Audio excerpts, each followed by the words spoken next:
On this episode of a Soul's Quest podcast, Omar and I will discuss how thinking about the cyclical nature of the universe could help us as we embark on a new year. Stay tuned.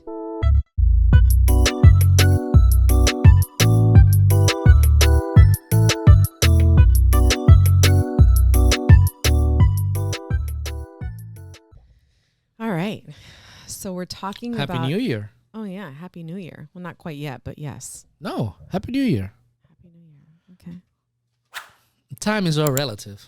We're going to get into that. Yeah. Okay. That was good. That was You like good. that? Yeah. All right. So we're talking about a cyclical nature, Yes. right? Yeah. And so I think that this is really good because it's a really good time because we're going to embark on a new year, right? Mhm. 2023 is right around the corner. Mm-hmm. Just love the holidays. And so I think it's really important for us to talk about the cyclical nature of our existence, right? Correct. Yeah. So I feel like what happens when we start a new year or even a new cycle, because, like you mentioned, we can start these things in the middle of the year. Some people, make a lot of people make new goals and New Year's resolutions and things like that in December for January, right? But sometimes you have to change those goals in the middle of the year. You come up against something and you're like, okay, I got to start doing this, or I got to, something comes up health wise, et cetera, whatever. Yeah. And so, I think that, let me just start with this quote. Okay, let go ahead. me do that. Go ahead. All right. So I was going to say a couple things, and I'm going to save it for later. I want to start with this quote. Go ahead. Okay. So this is a quote by Thomas Stark from The Stairway to Consciousness, The Birth of Self-Awareness from Unconscious Archetypes. Mm-hmm. All right. He says, the universe cannot slide into stasis. It must reach a climax and then begin again. The universe is orgasmic, not happy, not tranquil. Mm-hmm. Its job is to achieve peaks, not plateaus and flatlines. If you have peaks, you necessarily have troughs. Mm-hmm. This really is a roller coaster ride. It's inevitable. It's built into reality. You want to talk about that for a second? Just a little bit. Sure. I think it's interesting. I mean, you must have sort of read this book or gotten a synopsis of it or something. So Yeah. what do you say to that? Well, I mean, I think that's something that I have not read this book. that is interesting, right? Because you see cycles in a lot of things, right? Actually, cycles is the way that we experience life, if you really think about it, right? But from a personal standpoint, like we die, we're born, we die. There's a beginning, there's the end, right? The watch, the beginning at the end, so everything in our lives is cyclical. You wake up in the morning, go to sleep. Exactly. Wake up. So it's like when you look at it, right, it's like, and I put here some points that kind of like talk about, it's like we have to recognize the experiences of life. So the first part that we experience is the time, right? The physical aspect of it all, right? So we have a new day, right? You begin your day, you go out, you finish your day, right? So you got the day cycle. It's like Groundhog Day. This is where the beauty starts, right? So you got the new cycle, the cycle of the day, right? The cycle of the week. People dread Mondays. People wait for Fridays, but then it goes all over again. You got the month cycles. The weekends go too fast. And the weekend goes too fast. So you got those cycles, right? You got the year cycle, which is what we are approaching right now, the yearly cycle. And those things are physical things, again, death, birth, you have, and then all these things corresponds to the way that the earth moves in relation to the sun, how the sun moves in relation to the spiral Milky Way. So all these things are experiential things that we experience on the physical plane, right? So we are aware of that. Some in some areas of the country, you see the seasons change, so you prepare accordingly to those type of things, right? The other aspect is the psychological or mental aspect of our cyclical nature, right?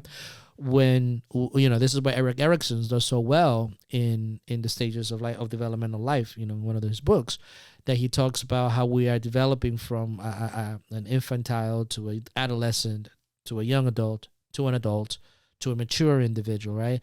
These are psychological stages that we go through, but in addition to that, you have to be able to look at, the spiritual process, you know, in which you transform. How your consciousness changes, right? But in a lot of people, it doesn't happen. And this is why they're talking about, you know, nature and the universe. I mean, but going back to the quote, he says over here, the universe cannot slide into stasis. You know, you cannot be static. Right. It doesn't happen. And this is a lot of our... But don't you think that like nature will push you out of that like just that calm and just being there, not calm, out of being static? That's what stress is for. Okay. That's what stress, what is anxiety, what it's like. A lot of those emotions, those are the triggers, or they're the guidepost to kind of like let us know that we're static, right? And we need to change, right? And we need to move forward, and we need to evolve. So that's not necessarily a bad thing, but you have to be able to manage those things. You know, and I think that what's happening in our modern society more than anything else, right, is that the cyclical affinity with nature itself, with the cycles of the life, it's no longer there, right? So, for instance, like one of the big things that I'm seeing, like, you know, that I always see, like I always kind of, you know, to do research for this stuff, it's you got to be successful, you got to be successful, you got to be successful. Okay. Once you get there, then what's the purpose? To continue to be successful. Up to what end? Right? Words, you know, you don't stop, right? You can't static. But then, how are you? That psychological idea that is superimposed into the reality of nature becomes problematic too, because when is enough of the stuff that you need? Right? That's like the interesting thing. So our society, our modern society, has kind of away from the cyclical nature of nature, of looking at the guy posting nature. You know, we're born. We go through our individual cycle. We grow psychologically. We pass on that information psychologically, and then we begin to go ahead and segue our way to our transition into vanishing into space dust. You know, so you know we don't see nature as aligning with us anymore. We're separate from it. So when I'm looking at these two things, right? When I'm looking at the experiences that we feel, well, from a time standpoint, we feel the time, but the psychological transformations that we go through, those are harder to target, and those are harder to determine where you're there. You know, so you have to be able to create guideposts, and nature and aligning ourselves with that is probably the best way to actually do it. You know, so we got to kind of like look into those things. Okay, so then what about when he talks about the values of peaks and valleys?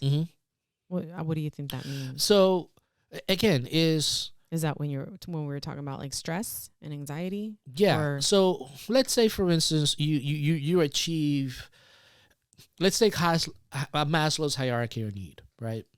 If you achieve your physiological needs and having met, you know, you're financially secured, you have roof over your head, you know, you've done all that stuff, right? Now, at that point, that becomes the valley for the next place, right? And which is your psychological needs, right? So again, I remember Abraham Kelman, who was our Kabbalah teacher down in Miami. He used to do this graph all the time, right? And the graph went like this, and it was you start doing little circles, right, as you projected, but then you always moved up. You kept moving up, right? And this is kind of like aligning with Maslow's hierarchy of need. Because once you meet your physiological needs, right, you have achieved that peak of those needs that you've met, right? Now the next step is achieving those psychological needs of having a relationship, sharing with a community, doing all those things, you know. Then you go from there. Once you achieve those things, then you go into like the self-manifestation, self-actualization. So you start going into those things, and those things take different measurements, you know. And the idea is to always be aware of where you are within those cycles. For instance, we have met our physiological needs, right? We have also met a lot of our psychological needs, in which our children no longer live with us. We are now truly working on meeting our and start working for our self-actualizing. You just finished a big cornerstone in achieving your doctorate degree. Oh, I thought you were going to talk about turning 50. No. Because this has been one of the objectives that you wanted to do. So you're right. But again, this is something that you wanted to do. This is a part of that self-actualizing thing. Right. After I be able to accomplish these things. Now, it was tumultuous in getting to those different stages, but now that you're here, you have a clear vision as to how you want to be. I'm in the same wavelength. It's like I'm transitioning, the transition from meeting those needs to creating a new identity and a new purpose for living at this stage in my life, has us on a valley, right? Yeah. So to speak, with the intention of getting to a different peak based on our values and things that we have discovered up to this point, right? And that exists at that time. That is like that at this particular time, at this particular cycle within our lives. What we're realizing, what experiences we're having. Yes. What interactions we're having with other people. Exactly. Both negative and positive. So those are the things that bring us to that valley where we're like, okay, some things we gotta change. Is that what you're saying? Exactly. Because again, it's like when you see like you've done all these things and then certain things push you, and then this is the interesting thing about how the universe works in its mysterious ways, because you'll get to a point in which, like last year and a half, there's a lot of things that happen to us, but there's a lot of, and those things felt painful and they felt difficult, but they were catalysts, right? If you really look at it, looking at it in retrospect, not while you're going through it, but as you're stepping away from it. They shake you out of your stasis. They shake you out of your stasis. Exactly. They shake you out of that situation to push you forward. Now, you could do two things. You could stay in there. It's like, oh my God, why is this happening to me? Why this? Oh my God, this is just a horrible thing. Or you could look at it as an opportunity to propel yourself and recreate yourself to a different point. So what's interesting is when you talk about this, so there's two things that I want to say. The first one is that I sort of akin what you're saying to, or compare it to like climbing a mountain. Yes. And you correct me if I'm wrong. And you get to that first stage, and this is kind of similar to the Maslow's hierarchy, but for a mountain, it's really difficult, these stages that we go through, the cycles that we go through, right? You get to this, and then you get to the ledge, and that's like the valley, right? And then, okay, you get the courage or wisdom or whatever it takes to go to the next level. And so you climb that mountain, really tough cycle. Things happen, bad, negative experience, positive experiences, good experiences happen. But then you get to the next ledge, and then something sort of wakes you up again. And then you have to move to the next. And I look at it in that way. And then you get to the point where, and you said, I'm getting to a point of self-actualizing. I don't think that as you know, we never self-actualize, right? We continually develop. Correct. And that's part of the cyclical nature of our existence. Yes. So, for me, it's okay. So yes, I, as you pointed out, I earned my doctorate, and, even achieved a milestone by turning 50. For me, that was like, okay, I lived half of my life. Like my brother likes to say, you lived half a century. So, but it's like, it's almost refreshing. One, I'm done with school. This is a terminal thing. I don't have to do this anymore. But now I have all of this education, and where am I going to put this? And so it's opened up this whole new arena. And it doesn't have to be that you have to earn a doctorate for that. You didn't earn a doctorate, but now you're like, I'm here, and this is opening up all these doors for me. So now what am I going to do? Exactly. So this can apply to anybody. Well, but here's the trap that we fall into, right? The trap that we fall into is the destination trap, right? Because like, where are you heading? Right. And where am I heading? Right. So you achieved, you did something because you felt I want to do this, and you said I want to go ahead and do that. I don't particularly want to do that. No. A lot of us do fall trap to the comparison trap. Yes. In which we start saying, well, that person has that, I want to get that too. Right. And it takes courage to be really focused on yourself and say, this is really what I want. Yeah. And this is what I would like to do. You are able to see, it's almost as if we're all on our own lanes in this highway. And sometimes you want to go in somebody else's lane to kind of like see a taste of what they have. And then we fail to recognize the beauty that unfolds within our lives. Life, yeah. And when you go into those cycles, it's then you start seeing it. I know personally, turning like I'm 44 years old, and this is almost like a second cycle in my life that I've seen, because something happened to me. Like a lot of things happened when I was about 22 years old, and it was a big transformational thing at that time. Here you go, 22 years later, and then I'm at a different stage, with a lot of things happening. But the psychological perspective, the psychological point of view, the psychological strength is completely different. Yeah. I'm like, I don't feel as lost. I feel more focused. I feel more like, okay, I could investigate. Let me take a look at this. Let me take a look at this stuff. Yes, I made mistakes, and I'm accepting those mistakes, and I'm not holding on to those as much as I used to when I was 22. So it's a new cycle, but with a different perspective, right? With different strengths, with different quote unquote tools and power. And I think also, and that's the beauty of it all. Part of the tools and then the empowerment part comes in when, as you develop, if you're able to stay open to knowing that, okay, I've fallen, I got to get back up, dust my knees off, and I have to move forward. And now that didn't work, I got to do something different, is to be able to forgive yourself. Yes. And that's hard. And I think that's really fundamental here in the cycles, because a lot of people don't. That's where the stasis comes in. They don't move forward because they can't figure out how to let go of, I made a big mistake. Yes. I shouldn't have done that. Why did I do this? I lost all this money or whatever. Or I gave all my things up for this relationship and now I have nothing. And they look at it as the end all be all of everything. Correct. And that is not. No. And that's the part. Case. That's the thing. It's like, it represents, and this is one of the things that I dislike about our Western society, this idea of failure and the terminology of failure. That is ingrained with us, from the school system. It really is. It's like this idea of failure as the ultimate end all be all of who we are in our existence. But again, it's so narrow in the big scope of times, It's like, yes, we may falter and have temporary defeats when it comes to certain things.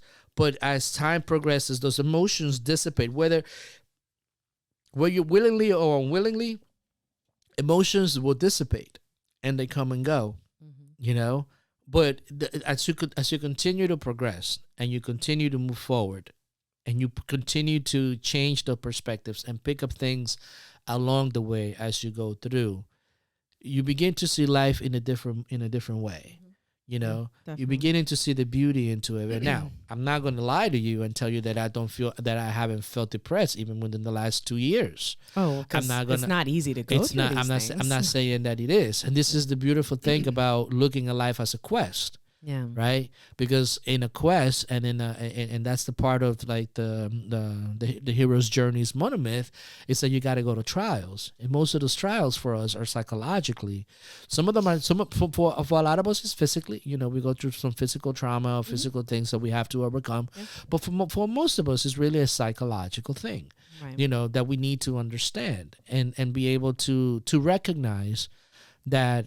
Number one, you're not the only one that's going through that. Because again, for me, like I've talked to friends, and it's like, man, I did the same thing, and this happened, and you start gaining perspective, and they start showing you the empathy of like, yeah, you're not the only one that this has happened to, and this has happened, and then it might happen again.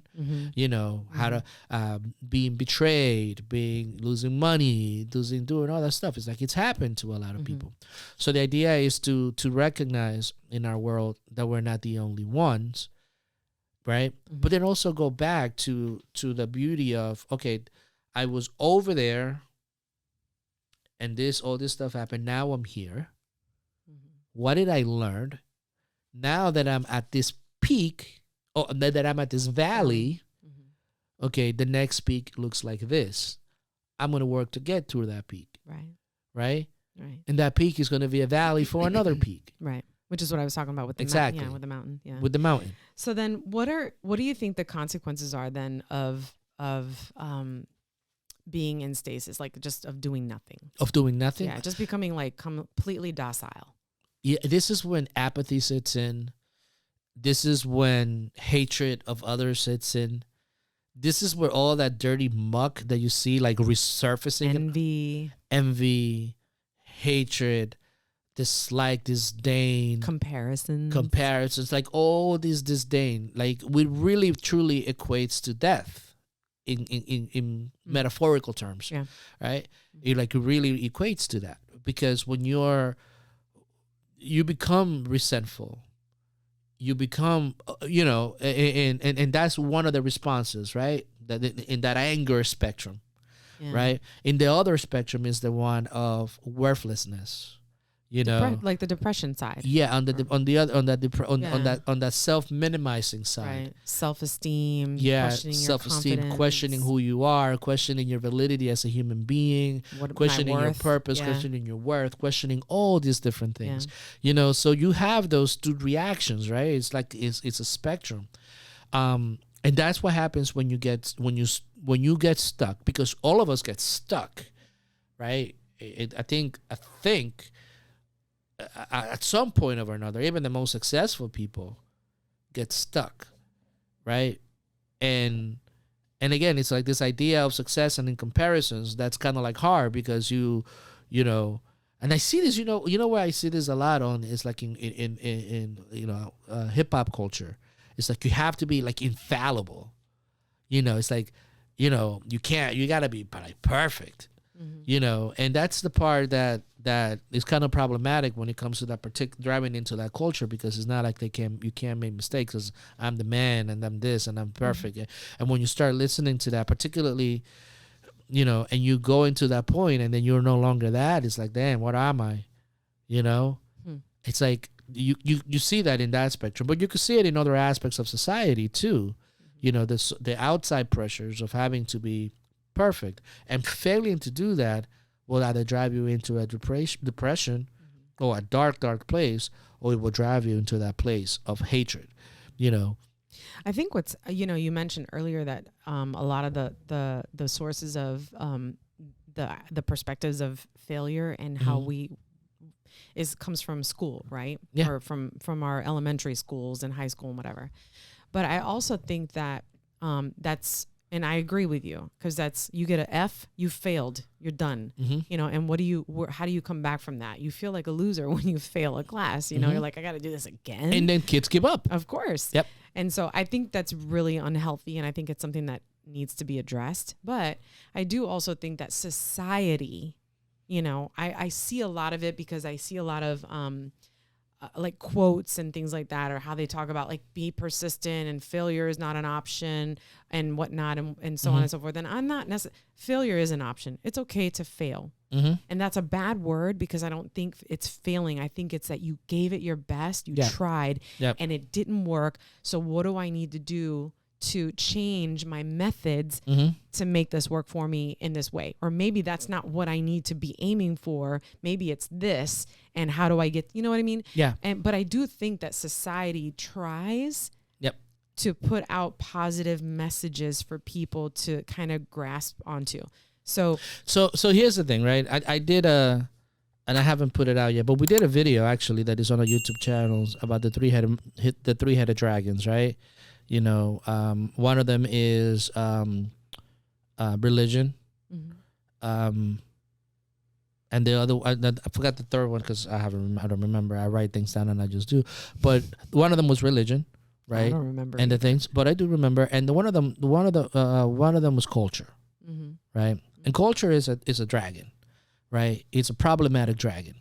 I mean, it really is, because the function of a culture is to hold a society together or a group of people together, based either on customs, values, or things along those lines, right? Rituals and all that stuff, right? That is a function of a culture.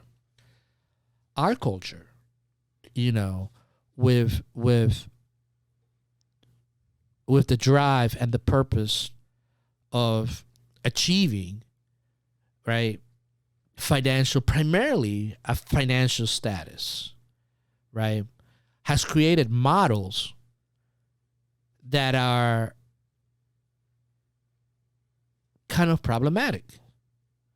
If we had to criticize culture, right, in an objective way, there are the models that we're seeing are very very profit driven. And I know where you're going with this. So it's sorry to interrupt, but just to kind of like illustrate the challenge that people are faced, right? It's like yes, you have the impact of education in the feelings of failure, right, and not being able to achieve. Because again, it's like, in my opinion, education is a ciphering mechanism to find the very type people for certain jobs, right? It's competition, right? Culture is supposed to bind us together, but it in the past it binds us to either a religious idea, right, or a particular set of values. But what are the values really of our modern society? No, I see what you're saying. You see what I'm saying? But what I'm trying to say is that what I was trying to say with what I said was that I'm seeing in society. I know for me, I control what I like and don't like on, for example, Facebook or Insta. And I put on the things that I want. So if I want to see motivational messages, I click on that. That's what I want to listen to. And so there are avenues that you can pursue that will keep you focused on achieving that part of the mountain to get to that next valley. Yes. That's what I'm trying to say. Yeah, but a lot of people are not fully aware of the impact and the psychological warfare that a lot of these things do. Because even the algorithms are designed to keep you involved in this. I mean, and I know this is probably a completely different topic of what we're talking about. I have no idea why you're but no. What I'm saying is that you're talking about it's feeling and being static, right? Right. And then what happens is that in our culture, and the idea of failure, and then being consumed by that, and then you go on social media and you're feeling really bad about this. I know what you mean. And then you start looking at these things, and you are force fed this same message constantly time. What I'm saying is that there are avenues, right? I know for me, my Instagram is nothing but happy and cheery. Okay. Facebook now is different, but Instagram, you can like the things that you want to like. You're friends with people who you want to be friends with, and the messages that come up. For example, my feed, everybody knows I love cats, is full of cat stuff. Yeah. Full of cat stuff. Yeah. Cat stuff and motivational messages. I prefer looking at Instagram more than I like looking at Facebook. Yes, I said it. Just saying. So what I'm saying is you have to be careful where you go to look for these inspirational sort of guides and things to help motivate you. But what I was trying to allude to is that there are in society, I think society is there are elements of society that are trying to promote positivity and good ways to sort of achieve your goals and the things that you want to achieve in life. Yeah, and hopefully this is our intention, and I hope it comes across as that. It is. I know what you're trying to say. I think we're both talking about the same things, but I was trying to sort of be make people aware that, you know, don't buy into the whole Facebook things where you're doing all the, you know, looking at all this other stuff and then falling into the comparison trap, because that's what you talked about. And in TikTok and in things of that nature. Yeah, it is Yeah, of course. And, you know, and it does. It's one of the things that I've learned in the last few weeks about the TikTok algorithm, and I was 2 days. And this totally could be a whole nother episode. Yeah, completely. And I was 2 years old when I learned, and it just hit me, right? Like the reason why they call it dope was because of dopamine. I was like, oh my God, I didn't realize that. But anyways, going back to your point about the dangers of standing still, right? Number one is that stasis is death. You know, there's no growing, there's no learning, there's no evolving, there is no appreciation of the cycles of life that you go through and the transitions from one stage to another. It is a natural process. Then the further away that we get from that natural thing, you know, the further away we're going to be away from our humanity. That's the one thing when it comes to being stuck. The second thing is that nature recycles itself and it finds new uses, you know? So if you either evolve and transition seamlessly through these different stages, right? Yeah. Or you're going to go tumbling and rumbling down this stuff, pain and suffering and all that stuff happens. And I've learned this as I've gone along, but this is actually what happens if you decide, you know, to stay static, right? And not go with the flow of the cycles of nature. Go with the flow. So you make it more painful for yourself if you don't kind of go with it. Yeah. When you try to go against the grain. When you try to go against the flow of nature. Yeah. Right. And I'm not saying the flow of society and cultures, that's one thing. The flow of nature, you know, here's a perfect example, right? You see all these housewives, right? They're not natural. That's, you know, that to me, that's and maybe I'm just criticizing, but that is like a reluctance, right, of the realization that you're getting older, and you're transitioning to a stage in life, but then you're holding on to the idea that you're still this young individual by changing artificially the way that you look. Are you going with the, you know, and this is a question that and as a woman, I don't know how much pressure you feel for making those changes in your bodies, you know? I feel no pressure whatsoever. But there's a lot of women that do. They do. Because of that willingness of transitioning. So then I think that leads back to, and I believe we may have even done an episode or talked about this in the past, and this is a whole nother episode, that goes back to the things that we choose to look at and listen to. Yes, but it is also indicative of that unwillingness to accept, you know, that as we progress through life and we transition to life, we will mature into other different beings. You know, we will get older. There is a beauty, and there's a beauty. And again, our Western society doesn't appreciate as much as that transition into the elder years. You know, we want to keep them out of sight, out of mind. You know, but there's a beauty, and there should be an appreciation. A lot of older cultures, I appreciate their older, the older members of society. There's a beauty in that as well. But again, our modern society, with its emphasis on the idea of success, looking youthful forever, and all that stuff. It's not aligning with the processes and the cyclical nature of life. I get that. And that's kind of like what I was alluding to. No, I get that. Okay, that makes sense. Okay. Well, as usual, we have to wrap this up at some point, right? So, wrap it up, B. So just to recap everything that we've talked about, and sort of taking advantage of the opportunities that we're presented with in the new year, the new cycles that we're presented with. There are 5 things that we should keep in mind during our quest. Okay.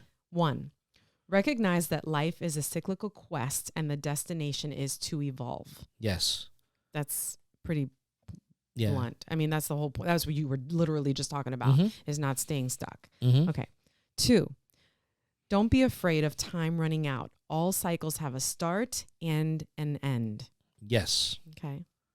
That's Alpha and the Omega, the beginning at the end, and it goes over and over and over again. Right. It happens in our days, It happens in our experience of time, and it happens in our psychological evolution from beginning, from birth through death. To death. It constantly evolves. Yeah.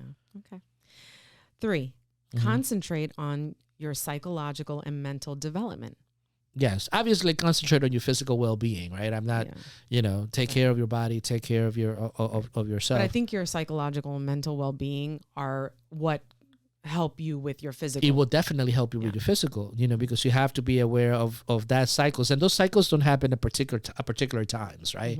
They have ranges in which, between 15 and 19, 19 to 25, 25 to 44, whatever. It's like you could estimate, but it doesn't have to happen. It doesn't happen in that rigid kind of way.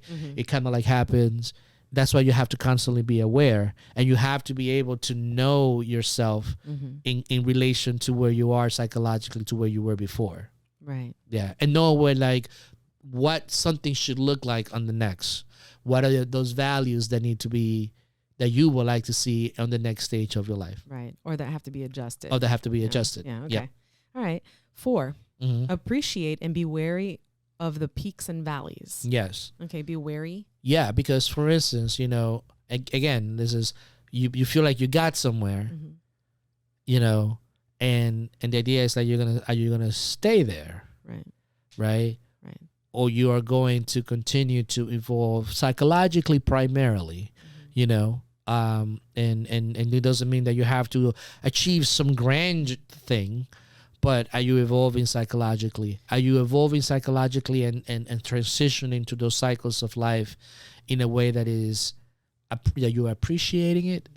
So be wary of the things that are going to keep you from recognizing those things that you're talking about. Because there's a lot of traps out there. Of course. There's a lot of traps out there that will keep you away from this from truly enjoying this transitions and stuff. Right. Yep.